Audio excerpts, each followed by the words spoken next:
మీరు కొద్దిగా హోల్డ్లో ఉండండి శివ, మళ్ళీ మీ దగ్గరికి లైవ్లో వస్తాను. ఇప్పుడు మనం పాకిస్తాన్లో ఉన్న ప్రపంచానికి ముప్పుగా ఉన్న ఉగ్రవాద స్థావరాల మీద మాత్రమే దాడి చేశాం. ఎక్కడ పాకిస్తానీ పౌరుల మీద మనం దాడి చేయలేదు. పాకిస్తాన్ ఆర్మీ క్యాంపుల మీద మనం ఎక్కడా కూడా దాడి చేయలేదు. మన టార్గెట్ ఓన్లీ పాకిస్తాన్ ఉగ్రవాదులు మాత్రమే, ఉగ్రవాదుల శిబిరాల మీద మాత్రమే 9 చోట్ల దాడి చేశాం. కానీ పాకిస్తాన్ మాత్రం మన సివిలియన్స్ మీద, మన ప్రజల మీద దాడి చేస్తుంది. కుంప్వారా జిల్లాలో అయితే అవతల బోర్డర్లో నిలబడి ఇటువైపు కాల్పులు జరుపుతూ ఉన్నారు. అక్కడ నుంచి మిసైల్స్ ప్రయోగిస్తూ ఉన్నారు. సో జనాల మీదకి వాళ్ళ ప్రతీకారం తీర్చుకునే ప్రయత్నం చేస్తున్నారు. అందువల్ల ఆ కుంప్వారా జిల్లాలో ఆ బోర్డర్లో ఉన్న జనం అంతా కూడా బంకర్లోకి వెళ్ళిపోతూ ఉన్నారు. అలాగే కొంత ఫేక్ న్యూస్ని స్ప్రెడ్ చేస్తుంది పాకిస్తాన్. వాటిని నమ్మొద్దు, సోషల్ మీడియాలో వాటిని షేర్ చేయొద్దు. వాళ్ళు ఏంటంటే మన ఆర్మీ క్యాంపుల మీద దాడి చేసినట్టు, మన విమానాలను కూల్చేసినట్టు, ఆ కూలిపోయిన విమానం పక్కన నిలబడి వాళ్ళందరూ ఫోటో దిగినట్టు, ఇట్లాంటివన్నీ రకరకాల చెత్త అంతా కూడా పాకిస్తాన్ రన్ చేస్తోంది. పాకిస్తాన్ లాహోర్ బేస్ చేసుకుని అక్కడ నుంచి ఈ ఫేక్ న్యూస్ మొత్తాన్ని ప్రపంచానికి స్ప్రెడ్ చేస్తోంది. నిజం కంటే అబద్ధం చాలా ఫాస్ట్గా వెళ్తుంది. నిజం చెప్పులు వేసుకునే లోపు అబద్ధం ఊరంతా తిరిగి వచ్చేస్తుంది అన్నట్టుగా ఆ సామెత ఇక్కడ కూడా వర్కౌట్ అవుతుంది. మనం చెప్తున్న నిజాల కంటే మనం 9 చోట్ల వాళ్ళ ఉగ్రవాద శిబిరాలను కొట్టామన్న నిజం ప్రపంచాన్ని ఇంకా రీచ్ కాకముందే పాకిస్తాన్ చేసే అబద్ధాలు, మన విమానాలు వాళ్ళని కొట్టేశారని, అక్కడ పడిపోయాయని, మన వాళ్ళు చనిపోయారని, క్యాంపుల మీద దాడి చేశారని, ఇట్లా రకరకాల న్యూస్ని స్ప్రెడ్ చేస్తున్నారు. అవి మాత్రం విపరీతంగా స్ప్రెడ్ చేస్తున్నారు. మన వాళ్ళు కూడా వాటిని సర్క్యులేట్ చేస్తున్నారు. దయచేసి వాటిని నమ్మొద్దు, అదంతా కూడా ఫేక్ న్యూస్, ఏఐ జనరేటెడ్ ఫోటోలు కొన్ని, వాటిని ఫేక్ న్యూస్ అన్నింటినీ కూడా తీసుకొచ్చి ఇక్కడ రన్ చేస్తున్నారు. దయచేసి ఇది అప్పీల్ చేసుకుంటున్నాం. ఇక రెండోది, సోషల్ మీడియాలో నడుస్తున్న కొన్ని కార్టూన్ల దగ్గరికి వద్దాం. ఈ యుద్ధాన్ని బేస్ చేసుకుని ఆ రోజు ఏం జరిగింది, ఇప్పుడు ఏం జరిగింది అనేది ఒక చిన్న కార్టూన్లో ఏ విధంగా తేల్చారో మీరు ఒకసారి చూడండి. ఎంత అద్భుతంగా ఉందో చూడండి, ఎంత అద్భుతంగా గీశారో. ఇదిగో చూడండి, ఆ రోజు పెహల్గాం దాడి జరిగిన రోజు టెర్రరిస్టులు అక్కడ మగవాళ్ళందరినీ కూడా చంపేసి, మగవాళ్ళని నువ్వు హిందువా ముస్లింవా అని అడిగారు. ఎస్, నేను హిందువునంటే కాల్ చేస్తారు, నేను ముస్లింనంటే ఒకసారి ప్యాంట్ ఓపెన్ చేసి చూస్తారు సుంతి చేయించుకున్నాడా లేదా అని. అలా చూసి మరీ చంపారు. ఆడవాళ్ళు ఎవరిని కూడా చంపలా. పైగా ఆడవాళ్ళు కొంతమంది నా భర్తను చంపేసావు, నన్ను కూడా చంపేసేయని రిక్వెస్ట్ చేస్తే ఆమెను వాళ్ళు ఏమన్నారు తెలుసా టెర్రరిస్టులు? ఇగో చూడండి, భర్త చచ్చిపోయిన తర్వాత భార్య ఏడుస్తోంది. గన్ను గురిపెట్టిన టెర్రరిస్ట్ ఏం చెప్తున్నాడు? టెల్ మోడీ, పోయి మోడీకి చెప్పుకో, నిన్ను ప్రాణాలతో ఎందుకు వదిలేసామంటే నువ్వు పోయి మోడీకి చెప్పాలి ఈ విషయాన్ని, మేము ఇట్లా చంపిన విషయాన్ని నువ్వు మోడీకి చెప్పుకోపో అన్నాడు. అందుకనే ఆ లేడీ ఏడుస్తూ ఉంటే అక్కడ మీరు చూడొచ్చు, క్లియర్గా కనపడుతుంది టెల్ మోడీ. ఆవిడ ఏడుస్తూ కన్నీళ్ళు, కింద భర్త చనిపోయి ఉన్నాడు, కన్నీరు పెట్టుకుంటున్న ఆ లేడీని ఆ ఉగ్రవాది ఏమంటున్నాడు చూడండి, టెల్ మోడీ, పోయి మోడీకి చెప్పుకో అన్నాడు. ఎస్, ఇప్పుడు ఇవాళ ఈ అటాక్ తర్వాత, ఈ ఘటన జరిగిన తర్వాత అదే లేడీ, అక్కడ ఆ వీడియోలో కనపడిన ఆమె ఇక్కడ అంటోంది, ఐ టోల్డ్ మోడీ, నువ్వు చెప్పినట్టుగా నేను మోడీ గారికి చెప్పాను, చెప్పబట్టి ఇవాళ నువ్వు చచ్చావు. ఇవాళ నువ్వు ఆ రోజు చెప్పమన్నట్టుగా నా భర్తని చంపి, నా నుదుటి సింధూరాన్ని తీసేసి, నాకు పసుపు కుంకుమలు లేకుండా చేసి, నా భర్తను నాకు దూరం చేసి, నువ్వు చేసిన పాపానికి శిక్షగా నువ్వు ఆ రోజు మోడీ గారికి చెప్పుకోపో అన్నావు, టెల్ మోడీ అన్నావు. ఎస్, ఐ టోల్డ్ మోడీ అని ఉగ్ర రూపంతో కనిపిస్తున్న భారత స్త్రీని చూడొచ్చు మీరు. ఇక్కడ భారత మాత కనపడుతుంది, భారత స్త్రీ కాదు, భారత మాతలాగా కనిపిస్తుంది ఆమె. ఇక్కడ టెర్రరిస్ట్ అనేవాడు ఏడుస్తున్నాడు. అక్కడ ఉగ్ర రూపంతో ఉన్న టెర్రరిస్ట్ చూడండి ఎట్లా ఉన్నాడో. చూసారా, ఈ చిన్న కార్టూన్లో ఎంటైర్ వ్యవహారం అంతా కూడా ఉందండి. ఈ చిన్న కార్టూన్లో ఐ టెల్ మోడీ అనగానే ఎస్ ఐ టోల్డ్ మోడీ అని చెప్పి ఇప్పుడు ఆ మహిళ అంతా ఉగ్ర రూపంతో నిలబడి ఉంది. ఒక కాళీమాత మాదిరిగా, ఒక కనకదుర్గమ్మ అమ్మవారి మాదిరిగా, మహిషాసుర మర్దిని లాగా ఇక్కడ ఆ లేడీ నిలబడి ఉంది. ఐ టోల్డ్ మోడీ, నేను ఆల్రెడీ మోడీకి చెప్పాను కాబట్టి నీ పాపం పండింది, ఇవాళ మీరందరూ కూడా చచ్చారు అని. ఇది కూడా కిందంతా గుట్టలు, శవాల గుట్టలు, టెర్రరిస్టుల శవాల గుట్టలు. ఆ కార్టూనిస్ట్ ఎంత అద్భుతంగా గీసాడో చూడు. ఒక చిన్న line, I told Modi, tell Modi అంటే ఐ టోల్డ్ మోడీ. ఎస్, అక్కడ ఉగ్ర రూపంతో వాడు కనిపిస్తాడు, టెర్రరిస్ట్ కనిపిస్తాడు మనకి, రెచ్చగొడుతూ ఆ మహిళని టెల్ మోడీ అంటాడు. ఏడుస్తున్న ఆమె ఇక్కడ టోల్డ్ మోడీ అని ఉంటుంది. ఇక్కడ టెర్రరిస్ట్ ఏడుస్తున్నాడు, అక్కడ అమ్మాయి మన మన మన భారత స్త్రీ ఏడ్చింది ఆ రోజు భర్తను కోల్పోయి. ఇక్కడ టెర్రరిస్ట్ ఏడుస్తున్నాడు, చుట్టూ శవాల గుట్టలు. ఇవాళ 9 చోట్ల మనం ఎక్కడైతే దాడులు చేశామో ఆ 9 ఉగ్రవాద శిబిరాల దగ్గర ఎవడి పార్ట్ ఏదో ఏరుకోవడానికి 6 రోజులు పడుతుంది. అంతలా ఛిద్రం అయిపోయాయి మనం చేసిన దాడికి.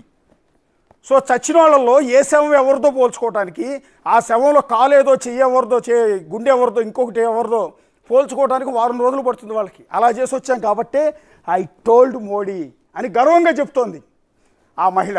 ఎస్, ఇవాళ పెహల్గాంలో చనిపోయిన 26 మందికి వాళ్ళ ఆత్మశాంతి లభించి ఉంటుంది. నివాళి, అదే ఘనమైన నివాళి మనం ఇచ్చింది. ఎస్, ఒక్కసారి ఇక్కడ ఉగ్రవాద శిబిరాల మీద మనం దాడులు చేస్తే పాకిస్తాన్ న్యూస్ ఛానల్స్ యాంకర్లు ఏడుస్తూ చదువుతున్నారు. మేము కూడా ఒక టీవీ ఛానల్లోనే ఉన్నాం. మరి పెహల్గాం దాడిలో 26 మందిని మా వాళ్ళను పొట్టన పెట్టుకుంటే మేము ఎక్కడే ఏడవలేదే. మేము ధైర్యంగానే ఉన్నాం, వాళ్ళందరికీ అండగా నిలిచాం, జై హింద్ అన్నాం. కానీ ఇవాళ పాకిస్తానీ యాంకర్లు చూడండి పాపం కన్నీరు గార్చేస్తూ ఉన్నారు. ఏది, సివిలియన్స్ని చంపితే ఏడిస్తే అర్థం ఉంది. అయ్యయ్యో మా పౌరులందరినీ చంపేశారే, మా బిడ్డల్ని చంపేశారే, మా తమ్ముళ్ళని చంపేశారే, మా చెల్లెల్ని చంపేశారే, మా అక్కలను చంపేశారే అని ఏడిస్తే అర్థం ఉంటుంది. టెర్రరిస్టులను చంపితే ఏడవటం ఏందండి, నాకు అర్థం కాదు. సిగ్గుండక్కర్లా. ఇప్పుడు మేము 26 మందిని అత్యంత దారుణంగా నుంచోబెట్టి కాల్చి చంపారు. భర్త ముందు భార్యను చంపారు, అమ్మ ముందు కొడుకుని చంపారు, అన్న ముందు అక్క ముందు తమ్ముడిని చంపారు, తల్లి ముందు బిడ్డను చంపారు. అలా చంపితే 26 మందిని మీరు పొట్టలు పెట్టుకుంటూ మేము ఏడవలేదే, మేము జై హింద్ అన్నాం. ఎస్, నీ ఎంత తేలుస్తామన్నాం, ఏడవలేదే. కానీ వాళ్ళ ఉగ్రవాదుల్ని, టెర్రరిస్టుల్ని మేము, మా టీం వచ్చి, ఆర్మీ వచ్చి నీ పైన దాడి చేస్తే వెక్కి ఏడుస్తున్నారు పాపం యాంకర్లు. ఒక్కసారి చూడండి, ఒక్కసారి ప్లే చేయండి ఆ తల్లి ఏమంటుందో. मासूम जो शहीद हो रहे हैं उनसे अल्लाह की मुलाकात होगी, दुनिया में उन पर क्या बीती इस पर भी बात होगी.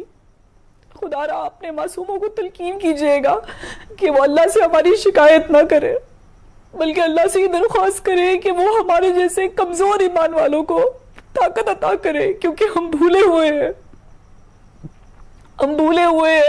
कि मनफत एक है.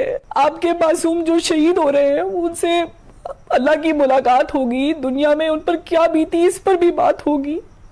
खुदारा अपने मासूमों को तलकीन कीजिएगा कि वो अल्लाह से हमारी शिकायत ना करे, बल्कि अल्लाह से ये दरख्वास्त करे कि वो हमारे जैसे कमज़ोर ईमान वालों को ताकत अता करे, क्योंकि हम भूले हुए हैं कि मनफत एक है. आपके मासूम जो शहीद हो रहे हैं उनसे अल्लाह की मुलाकात होगी, दुनिया में उन पर क्या बीती इस पर भी बात होगी. खुदारा अपने मासूमों को तलकीन कीजिएगा कि वो अल्लाह से हमारी शिकायत ना करे. అది పాపం ఎందుకు ఏడుస్తుంది ఆ తల్లి నాకు అర్థం కాదు. ఉగ్రవాదుల్ని, ఆ ఉగ్రవాదులు మీకు కూడా భారమే, మీ దేశాన్ని కూడా వాళ్ళు నాశనం చేస్తూ ఉన్నారు. తల్లి, ఆ తల్లికి ఎవరైనా ట్రాన్స్లేట్ చేసి చెప్పండి. ఎందుకు ఏడుస్తుందో అర్థం కావట్లేదు. ఎందుకు నువ్వు కన్నీళ్లు పెడుతున్నావు నాకు అర్థం కావట్లా. నువ్వు కూడా మాలాగా టీవీలో యాంకర్వి, మీది మాది ఒకే జాతి, అయినా కూడా చెప్తున్నాం మేము ఏడవం కూడా.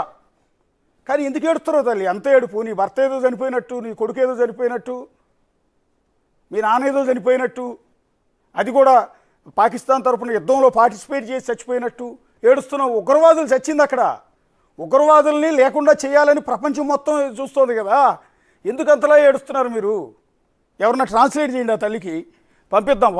వీలైతే పాకిస్తాన్కి సోషల్ మీడియాలో పెడితే చూస్తుందేమో, లేకపోతే ఆవిడ ఫేస్బుక్ అకౌంట్, ఇన్స్టా అకౌంట్ కనుక్కుంటే దానికన్నా ట్యాగ్ చేసి పెడదాం. ఆ తల్లికి ఎందుకు ఏడుస్తున్నావు తల్లి, అంత అవసరం లేదు. ఎందుకు ఉగ్రవాదులు చంపితే ఏడవటం ఏంటి? ఉగ్రవాదులు చంపితే ఏడవాల్సిన అవసరం ఏంటి? ఒకసారి మళ్ళీ బయట ప్లే చేయండి, యాంకర్ని ప్లే చేయండి. లైవ్లో ఏడుస్తూ వార్తలు చదువుతున్నారు అక్కడ యాంకర్లు. లైవ్లో ఏడుస్తూ ఉగ్రవాదులు మా బిడ్డలను చంపుతారా, మా ఉగ్రవాదులను చంపుతారా, ఏదో మీ దగ్గరికి వచ్చి మీ టూరిస్టులను చంపినంత మాత్రాన మా వాళ్ళని అన్యాయంగా చంపేస్తారా, మా శిబిరాల మీద దాడులు చేస్తారా, మిస్సైల్స్ పంపుతారా, అయ్యయ్యో ఇదిగో ఇంత అన్యాయం జరిగిపోయిందని అక్కడ టీవీ యాంకర్లు ఏడుస్తున్నారు. ఒకసారి ప్లే చేయండి ఆడియో. अल्लाह की क्या बोलते भेलपुरी खा रहे थे. आपके मासूम जो शहीद हो रहे हैं उनसे अल्लाह की मुलाकात होगी, दुनिया में उन पर क्या बीती इस पर भी बात होगी. खुदारा अपने मासूमों को तलकीन कीजिएगा कि वो अल्लाह से हमारी शिकायत ना करे, बल्कि अल्लाह से ये दरख्वास्त करें कि वो हमारे जैसे कमजोर ईमान वालों को ताकत अता करे, क्योंकि हम भूले हुए हैं कि मनफत एक है। आपके मासूम जो शहीद हो रहे हैं उनसे अल्लाह की मुलाकात होगी, दुनिया में उन पर क्या बीती इस पर भी बात होगी। खुदारा अपने मासूमों को तलकीन कीजिएगा कि वो अल्लाह से हमारी शिकायत ना करे, बल्कि अल्लाह से ये दरख्वास्त करे कि वो हमारे जैसे कमजोर ईमान वालों को ताकत अता करे, क्योंकि हम भूले हुए हैं कि मनफत। అమ్మ ఆమెను కాస్త ఓదార్చండి సోషల్ మీడియాలో. ఆయన ఆ యాంకర్ తల్లి ఎవరో, ఆవిడ పేరేదో ఈజీగా దొరుకుతుంది, సోషల్ మీడియాలో అకౌంట్ కూడా దొరుకుతుంది. వీలైతే మనం ఒక వీడియోలు ఇచ్చి తల్లి ఏడవకు, చచ్చింది టెర్రరిస్టులు అన్న విషయాన్ని ఆవిడ కాస్త కన్వే చేయండి. పాపం ఏమి యాక్టింగ్ చేస్తుందంటే కళ్ళంట జలధారలు కారిపోతూ ఉన్నాయి. ఎందుకు ఏడుస్తున్నావు అమ్మా అంటే సిగ్గు ఉండక్కర్లా. చచ్చింది టెర్రరిస్టులు, అక్కడ టెర్రరిస్టులు. అది పాకిస్తాన్ కూడా పట్టి పీడిస్తున్న సమస్య అది నిజం చెప్పాలంటే. కాకపోతే పాకిస్తాన్ పెంచి పోషిస్తున్న ఉగ్రవాదులు వాళ్ళు. పాకిస్తాన్ డబ్బులు ఇచ్చి పాకిస్తాన్ ఐఎస్ఐ పెంచి పోషిస్తున్న ఈ ఉగ్రవాద సంస్థలు, లష్కర్ ఏ తోయిబా, జైషే మొహమ్మద్ సంస్థలు. సో వాళ్ళని వీరే పెంచి పోషించి పక్క దేశాల మీద కుసిగొలిపి వాళ్ళు ఇష్టం వచ్చినట్టు మా వాళ్ళందరినీ చంపుతూ పోతే మేము వచ్చి రిటర్న్ దాడి చేస్తే అందులో వాళ్ళు చస్తే దానికి ఏడుస్తూ చచ్చిపోతుంది. ఏదో నా బిడ్డ చచ్చిపోయాడు, మా నాన్న చచ్చిపోయాడు, నా తమ్ముడు చచ్చిపోయాడు, మా అన్న చచ్చిపోయాడు అన్నట్టుగా ఏడుస్తుంది ఆ తల్లి. ఆవిడ ఒక్కటి కాదు, పాకిస్తాన్ న్యూస్ ఛానల్స్ యాంకర్లు అందరూ ఇండియా మీద పడి ఆడవటమే, ఇండియా మీద తప్పుడు కథనాలు ప్రసారం చేయటమే. ఇప్పుడు ఒకసారి పాకిస్తానీ ఛానల్స్ మీరు ఓపెన్ చేసి చూడండి, వస్తాయో రావో నాకు తెలియదు. అక్కడ నాకున్న అప్డేట్ ప్రకారం ఏంటంటే భారతదేశంలో ఇంతమందిని చంపేసాం, అంతమందిని చంపేసాం, వాళ్ళ విమానాలు కూల్చేసాం, వాళ్ళ సైనికులను చంపేసాం, ఆర్మీ బేస్ క్యాంపుల మీద అటాక్ చేసాం, ఎంతమంది మన సక్సెస్, మన మిలిటరీ చేసిన అద్భుతం అంటూ రకరకాల కథనాలతో ఊదరగొట్టేస్తూ ఉన్నారంట. అంతేగాని ఈ 9 చోట్ల భారతదేశం చేసిన ఉగ్రవాద శిబిరాలను ధ్వంసం చేసిన ఇష్యూను మాత్రం హైలైట్ చేయట్లే వాళ్ళు. ఎందుకంటే లోకల్ ప్రజలందరి ముందు మళ్ళీ మనం చేతగాని చవట దద్దమ్మలం అన్న విషయాన్ని ఎస్టాబ్లిష్ అయిపోకుండా ఇదిగో ఈ రకంగా యాంకర్లు అందరూ కూడా ఏడుస్తూ వాళ్ళు ఆ తప్పు న్యూస్ని అట్లా స్ప్రెడ్ చేస్తూ ఉన్నారనమాట. సో ఉగ్రవాదులు చచ్చినందుకు ఏడవక్కర్లేదు అన్న విషయాన్ని ఆ యాంకర్ తల్లికి చెప్పండి. ఒక న్యూస్ ఛానల్ తరపున మేము అప్పీల్ చేసుకుంటూ ఉన్నాం. ఇక ఒకసారి మళ్ళీ కార్టూన్ దగ్గరికి వద్దాం.